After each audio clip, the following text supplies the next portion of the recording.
Genghis Khan, su nombre de nacimiento Temujin. Nació en el centro norte de Mongolia alrededor del año de 1162. El joven Temujin era miembro de la tribu Borjigin y descendiente de Kabul Khan. Su padre, Yesukei, era el líder del clan Borjigin de los mongoles nómadas. Ellos vivían de la caza y del pastoreo. Tuvo una juventud difícil. Nació en una región donde había continuos ataques y batallas entre tribus y clanes.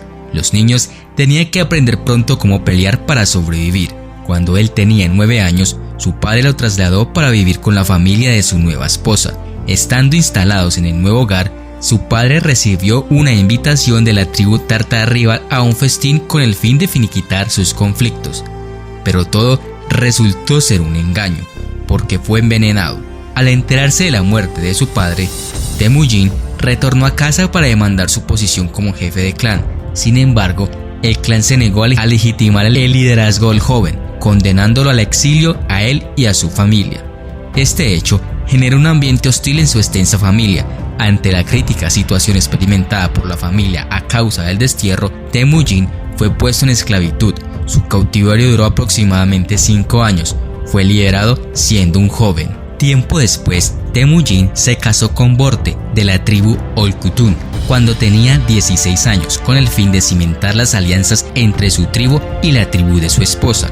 La pareja usó su dote para hacer una alianza con Om Khan, miembro poderoso del clan Kerejit. La alianza fue aceptada. Borte tuvo 4 hijos que fueron llamados Yochi, Chagatai, Ogedei y Toloi. Las tribus mongoles luchaban entre sí y había guerra y conflictos políticos constantes con el imperio Jin y otros pueblos nómadas que les rodeaban.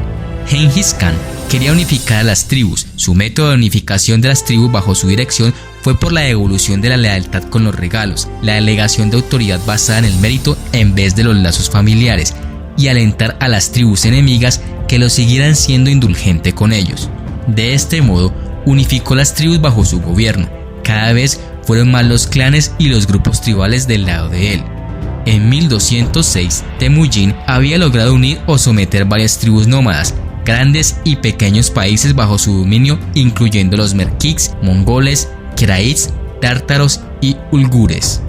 En un Kurultai, un consejo de gobernantes mongoles, se celebró un ritual en el que reconocieron la autoridad y liderazgo de Temujin y fue nombrado Genghis Khan, que significa emperador universal, y las tribus pasaron a llamarse el pueblo mongolés. Con el fin de fomentar la unidad, adoptó la forma de escribir uigur como la escritura oficial de su imperio. También permitió a la gente de su imperio tener algo de libertad de religión. Esto animó a la gente de diversas religiones, incluyendo los musulmanes, a participar en beneficio del imperio. Se basó en gran medida en la información de inteligencia, la comunicación rápida a través de un sistema de mensajeros a caballo y los asesores educados y sabios. Al fin de comprender los imperios rivales y para entender cómo gobernar su propio imperio, escuchó a los maestros y asesores, incluyendo maestros religiosos. También alentó a la adaptación y el uso de la tecnología y las armas de los enemigos que encontró, como el estribo, que fue de gran impulso para la fuerza de sus arqueros a caballo. Además, se integraron técnicos extranjeros en su ejército. La primera campaña de Genghis Khan fuera de Mongolia tuvo lugar contra el reino Xia del norte de China. Después de una serie de redadas, los mongoles lanzaron una iniciativa importante en 1209, que los llevó a la puerta de Jinshuan, la capital de Xia. En 1211 contra los Jurchen en Fuzhou, en 1212 contra Yixian, en 1213 contra los Yishu. Por último, en 1221 contra los Juaresmios en el Indo. En poco tiempo, Genghis Khan logró admirablemente unir a las tribus nómadas de la meseta mongol.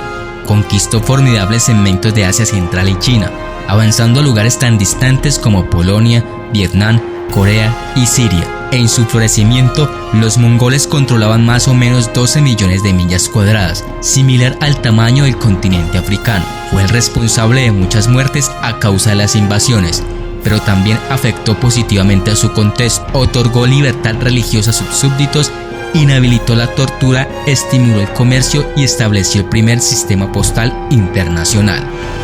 Gengis Khan no había perdido jamás una batalla. A pesar de enfrentarse a naciones que disponían de fuerzas muy superiores en número, es probable que jamás lograra poner a más de 200.000 hombres en pie de guerra. Sin embargo, con estas huestes relativamente pequeñas, pulverizó imperios de muchos millones de habitantes. ¿Pero por qué su ejército era indestructible? La materia prima de Gengis Khan eran los jinetes y los caballos tártaros. Los primeros eran capaces de permanecer sobre sus cabalgaduras un día y una noche enteros. Dormían sobre la nieve si era necesario y avanzaban con igual ímpetu tanto cuando comían como cuando no probaban bocado. Los corceles podían pasar hasta 3 días sin beber y sabían encontrar alimento en los lugares más inverosímiles. Además, Gengis Khan proveyó a sus soldados de una coraza de cuero endurecido y barnizado y de 2 arcos, uno para disparar desde el caballo y otro más pesado, que lanzaba flechas de acero para combatir a corta distancia. Llevaban también una ración de cuajada seca, cuerdas de repuesto para los arcos y cera y aguja para las reparaciones de urgencia. La táctica desplegada por Gengis Khan era siempre un modelo de precisión. Colocaba a sus tropas en 5 órdenes, con las unidades separadas por anchos espacios, delante de las tropas de choque formidablemente armadas con sables, lanzas y mazas. A retaguardia, los arqueros montados. Estos avanzaban al galope por los espacios que quedaban entre las unidades más adelantadas, disparando una lluvia de flechas. Cuando llegaban cerca del enemigo, desmontaban, empuñaban los arcos más pesados y soltaban una granizada de dardos con punta de acero. Luego era el turno de las tropas de asalto, pero Gengis Khan supo también ganar más de una batalla sin enviar ni un solo soldado al frente, valiéndose exclusivamente de la propaganda. Los mercaderes de las caravanas formaban su quinta columna, pues por medio de ellos contrataba los servicios de agentes en los territorios que proyectaba invadir.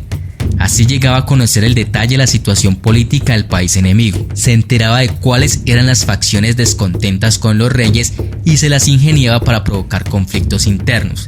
También se servía de la propaganda para sembrar el terror, recordando a sus enemigos los horrores que había desencadenado en las naciones que habían osado enfrentársele.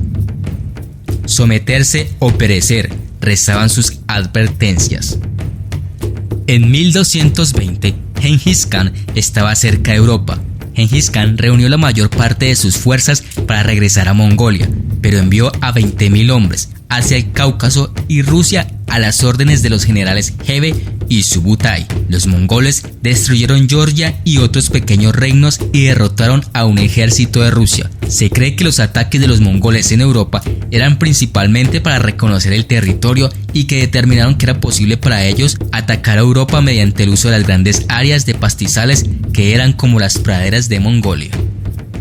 Tal fue la extraordinaria maquinaria militar con que Gengis Khan conquistó el mundo que en el invierno de 1227 las tropas mongoles, acompañadas por todos los hijos y nietos de Gengis Khan, emprendieron la marcha hacia el este para invadir el reino Tangut en China. Cuando ya nada podía salvar a las poblaciones de fuego y de la espada, el viejo Khan se sintió próximo a su fin. Ninguna enfermedad se había manifestado en él, pero su instinto certero para la muerte le advirtió de que ésta estaba cerca. Reunió a sus hijos para repartir los territorios de su vasto imperio. Para el mayor Hochi fueron las estepas del Aral y del Caspio. A Yagatai le correspondió la región entre Samarcanda y Tufán. A Ogodei le fue otorgada la región situada al este del lago Baikai. Para el hijo menor Tuli fueron los territorios primitivos cerca del Onon. Gengis Khan murió el 18 de agosto de 1227, antes de lograr la rendición china. Su última orden fue no divulgar la noticia de su muerte hasta que todas las guarniciones hubieran llegado a su destino y todos los príncipes se encontraran en sus campamentos. Durante 40 años había sido el centro del mundo asiático, al que había transformado con sus guerras y conquistas. Las tribus mongoles eran ahora un pueblo robusto y disciplinado, con generales y estrategas del talento educados en su escuela. Tras su fallecimiento, el enorme rodillo mongol siguió aplastando gentes y naciones. Sus sucesores dominaron toda Asia, penetraron aún más en Europa y derrotaron a húngaros, polacos y alemanes. Después, el imperio decayó hasta desaparecer. Los mongoles son hoy un ramillete insignificante de tribus nómadas, y Karakorum yace sepultada bajo las arenas movedizas del desierto de Gobi. Hasta el nombre de la ciudad se ha borrado de la memoria de las gentes.